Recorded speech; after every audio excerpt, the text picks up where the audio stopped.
Rudro sat alone by the Ganges. The setting sun painted the sky in hues of orange and purple, a breathtaking spectacle he barely noticed. His gaze remained fixed on the wrinkled paper in his hand, an old letter. Its ink faded with time. Each crease, every faded word, whispered a story of friendship, love, and loss. The name Shihab, penned at the bottom, sent a familiar pang through his heart. The river flowed serenely, mirroring Rudro's own turbulent emotions. He remembered the day he received this very letter.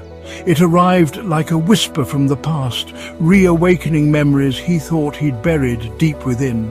Memories of Shihab, their laughter, their shared dreams, their unspoken bond, all came flooding back, bittersweet and poignant. With a sigh, Rudro closed his eyes, letting the past wash over him. The university library, with its scent of old books and hushed whispers, had been the backdrop of their first meeting. Rudro, engrossed in a worn copy of Tagore's Gitanjali, hadn't noticed her at first. Shihab, with her infectious laugh and eyes that sparkled with intelligence, had been hard to miss. Their eyes met across the crowded reading room. Time seemed to stop.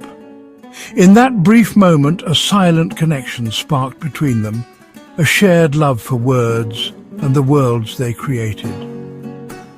Later that day, a dropped book and a shared smile led to a conversation.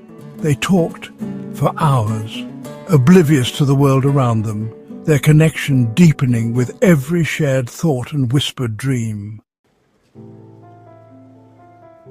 Their friendship blossomed quickly, fueled by late-night study sessions, shared cups of chai, and long walks along the bustling streets of Kolkata. They celebrated each other's victories, small and large, offering comfort and encouragement during moments of self-doubt. Rudro recalled a rainy afternoon, caught without an umbrella, their laughter echoing through the empty college courtyard as they danced in the downpour. He remembered their conversations, filled with dreams of the future, of changing the world, their voices filled with hope and youthful idealism. Those were simpler times, filled with joy and the comforting certainty of their bond. Life, however, had a way of testing even the strongest bonds.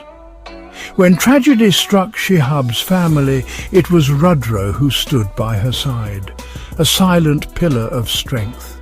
He offered a shoulder to cry on, his presence a source of comfort in her darkest hour. He remembered the day he found her curled up by the river, her shoulders shaking with silent sobs. He sat beside her, saying nothing, just offering his presence as solace. That day their friendship deepened into something more profound, their bond forged in shared pain and unspoken understanding. But even the strongest foundations can crumble. A misunderstanding fueled by unspoken feelings and misinterpretations created a rift between them. Words went unsaid, replaced by a chilling silence that stretched between them like a chasm. I remember the argument, our words sharp and laced with hurt. Pride had prevented him from bridging the gap, from voicing the words that could have mended their fractured connection. He watched, his heart breaking, as Shihab, with tears in her eyes, turned away from him, the distance between them widening with every passing moment. The letter in his hand was Shihab's attempt to rebuild the bridge.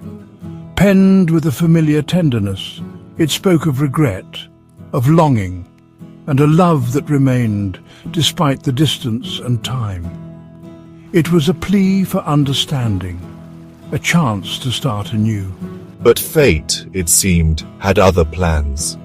Before I could respond, before I could gather the courage to face Shihab, she was gone.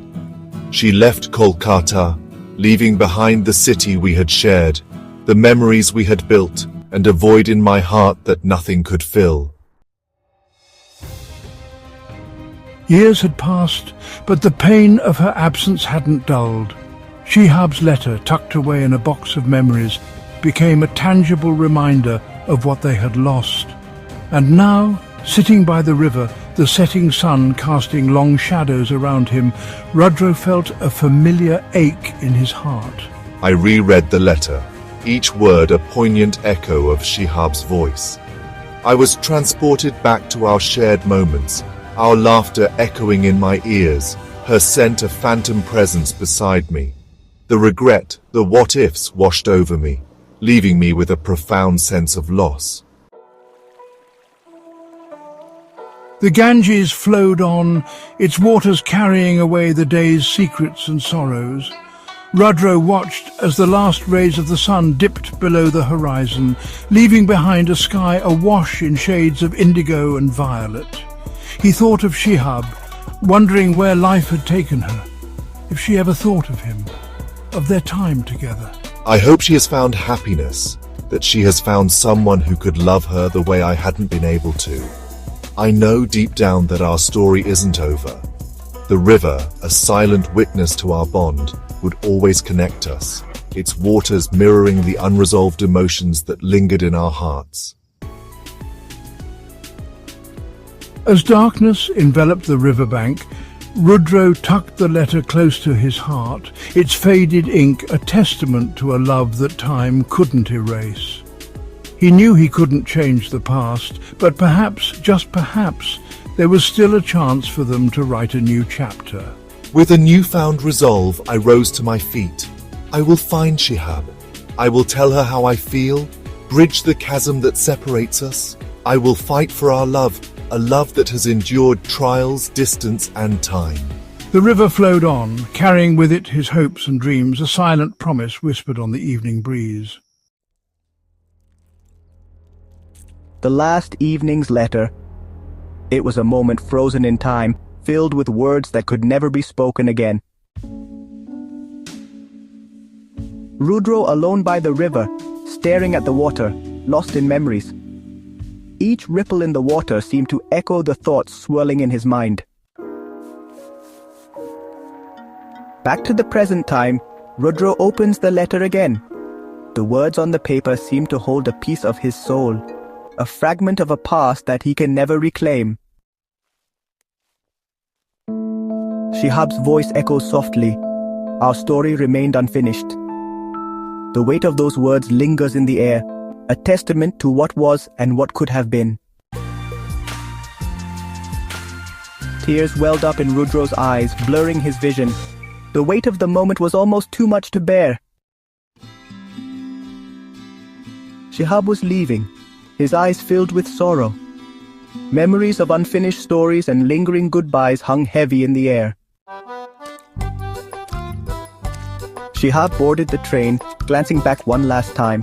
The journey ahead seemed daunting as he left behind a trail of memories and unspoken words. Wherever you are, be happy, Shihab. The sun sets over the river, casting a crimson hue across the sky. The wind carries the letter off as if it has a mind of its own. Rudro stands up, glancing back one last time before walking away. The riverside is now empty, with only the flowing river remaining, and then it all fades out.